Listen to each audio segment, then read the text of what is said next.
আপনারা এই যে রাস্তায় বসে আমাদের সঙ্গে কথা বলছেন, এটা আসলেই লজ্জাজনক। আমার দেশের গল্প, গুলশানে যে অ্যাটাক হয়েছিল সেই গল্প বাংলাদেশে রিলিজ হয় নাই, কিন্তু ইন্ডিয়াতে ওই ছবি বানিয়ে রিলিজ হয়ে গেছে। আমরা ছবি করি সমাজ পরিবর্তনের জন্যে, অন্য কোনো কারণ আমাদের নাই।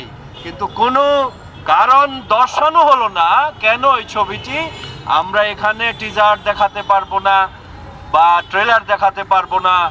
ওনারা সমস্ত কিছু কাগজপত্র ভাড়া টাড়া যা আছে সব কিছু নিয়ম মাফিক করেছে, কিন্তু যে কাজটা আজকে করলো বেলা 1টার সময় আমার ডিরেক্টরকে বললো যে এই অনুষ্ঠান এখানে করা যাবে না, এটা অন্যায়। এটা আপনারা বলবেন, আপনারা সবার কাছে বলবেন, আর এই ছবির জন্য দোয়া করবেন। রিমান্ড বাংলাদেশের গল্প, বাংলাদেশে জুলাই আগস্টে যা ঘটেছে তার গল্প, কারণ নাম ওখানে উল্লেখ করা হয় নাই। আমরা কষ্ট করেছি দিন রাত। আমার ডেঙ্গু হয়েছিল, 104 ডিগ্রি জ্বর ছিল, সেই জ্বর নিয়েও আমি শুটিং করেছি। শুটিং ক্ষমা দেরি নাই।